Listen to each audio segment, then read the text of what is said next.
Hi, and welcome to the second half of the semester, Electronic Communication at NDSU. I wanted to do a screencast that recaps a little bit of the first half of the course, then takes you through the key assignment for the second half, the Service Learning Network Nonprofit assignment, and then goes over the Week 10 schedule located over here. So the first half of the course, we're obviously focused a lot on the different channels of communication used by network nonprofits. We started with blogging, we moved into Twitter and Facebook, looked a little bit at video. The idea behind all of that is to make sure that you are familiar with the channels so that when you go to work with a nonprofit during the second half, not that you can it's not that you're going to use all of those channels, it's that you will be able to talk to them about what their goals are, and then figure out from there what channel is going to make the most sense for them. Also, we're really working on this concept of the long form and the short form, and the idea there being that if your organization says they want to start looking at blogging, you can do more than set them up on WordPress. You can also talk to them about and demonstrate for them how to write a good long post. If they decide that what they want to do is interact more with their supporters through either Facebook or Twitter, then you can talk to them about the short form and how to establish a voice, how to increase their reach, how to just maintain relations with their supporters. And so there's both the channels, and then there's some key sort of concepts that go with each one of those channels. And then obviously the other thing that we did was we looked at how you can connect all those components. So that's a little bit more on the techie side, but how your blog post will feed to Facebook and to feed to Twitter, things like that. I'll just stop there and say that gives you a sense of how those will apply. During the second half of the course, when we're working on our service learning assignment, the thing that you'll notice in the text that we're reading, the network nonprofit and the content strategy for the web, is that they don't take a channel approach, they take a strategy approach. And what that means is that they start with things like, what are your organization's goals and how can you reach those goals? So if their goals are to raise more money, often something for nonprofits, then you can talk to them about some strategies for doing that. And so it doesn't start with, okay, we need a Twitter account. It starts with, we need to raise more money. How are we going to do that? And that conversation might evolve into Giving Hearts Day next year being a big one. Maybe they made some got some good contributions this year, but they realized that they could do better next year. You might end up focusing on that, even though that'll be almost a year away. It's not too early to start planning for something like that. So that conversation, only on about the third step does it start to talk about the channels that they need to be operating in if their goal is to increase donations. If their goal is to identify more volunteers, increase their volunteer base, then again you'll want to think about how to do that. Probably a blog post isn't the best way to do that. It will be Facebook or Twitter, but at least you're starting with a goal. And then you also want to talk to them more about overall strategies. Do they see themselves as visual storytellers? Do they see themselves as textual storytellers? What level of interaction do they want? How much will they be capable of doing online? Those will be important things to think about as they develop their strategies. And so the texts, both of them actually will foreground this issue of strategy over channel, and I've included a quotation actually from the network nonprofit down here saying, oops, that's on the schedule, but it says, the tools will come and go, and it's strategies that stick around. And so that's going to be a big part of the second half. So let me talk a little bit more about the specific assignment. I'm not going to walk through everything. I hope you've found it. People do still seem to have trouble with the top navigation and the drop-down menu, so you go to assignment. Over here you got to click right on the Service Learning Network Nonprofit assignment there. If you roll over, these are the supporting documents that go with it. I've added a couple of components. If you did read this earlier, just last night I was improving these two bullets to really emphasize that what I'm asking you to do right off the bat is do an analysis and project plan for your organizations, and that the product that you produce should be a professional document, and it should be something that draws on skills you've learned in other classes. It should be well written. Here's the key: well written, well researched, well designed, and carefully edited.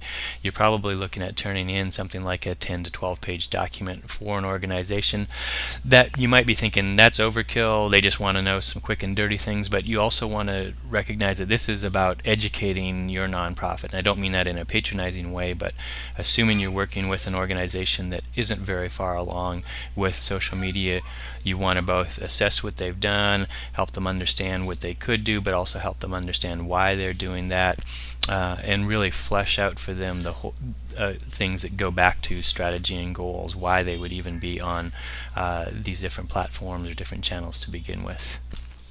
So I've sketched a brief schedule there and a little bit of tasks in detail.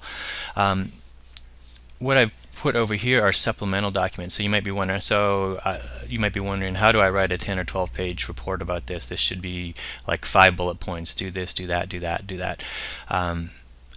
I want you to tackle this as somebody who's a pre-professional in the social media realm, and so that if you were consulting with an organization, you wouldn't give them 5 points and then say, let's do this. You would give them something more like this report. I've got a checklist of some questions that you can ask them. I've also got links to things like a logic model. So if you go here and see, follow this along, this will give you an idea for how to really develop a whole strategy and not just sort of a few piecemeal strategies. And so this set of links is here for you to work from. And then I've also shared with you just a document that's a task list. This might again seem like a little bit overkill for a group of 2 or 3, but what a document like this does is it just makes you list, and I'm not going to pull it up here, but it gives you each task that you need to do with your project. So you break it down by tasks, and then you assign it to a person, and you set a date for looking at that. And if you do something like that, then it's also really clear what needs to be done and who's responsible for it. The last 2 things on this page that are really important are the service learning contract and the release form. These are requirements of any NDSU course that uses service learning, so it is very important for both you and your organization to fill these out.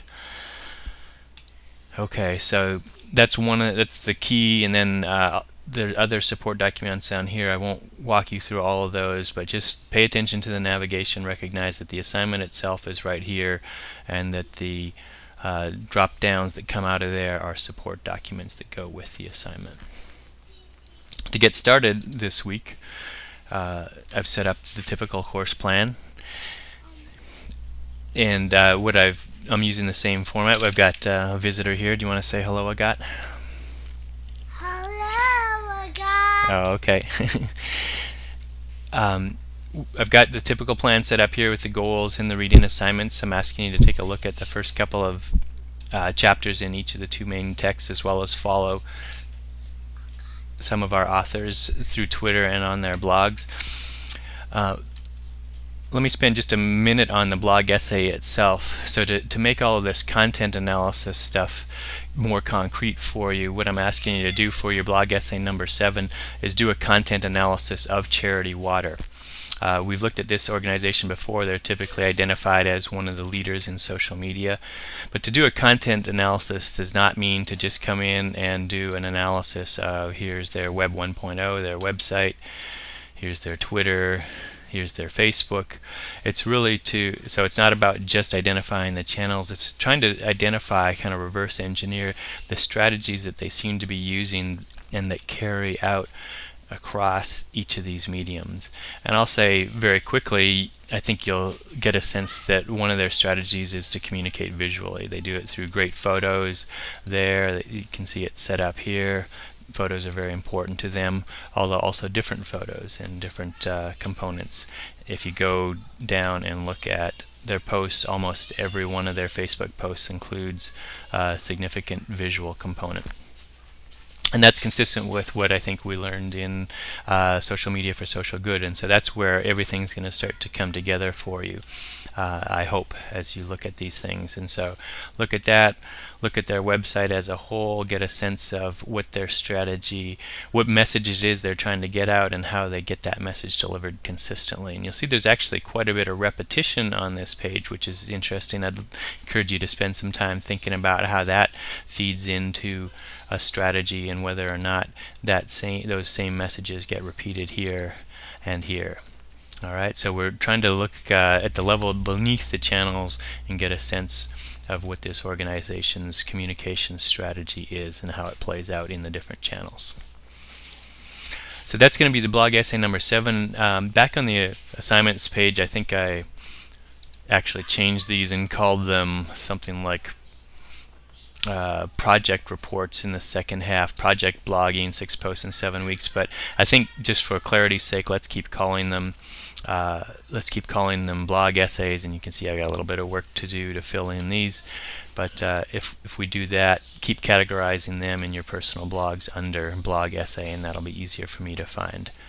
You might want to come back and review this assignment, and then I'm going to talk next week probably a little bit more about the tweeting, engaging, and getting techie component.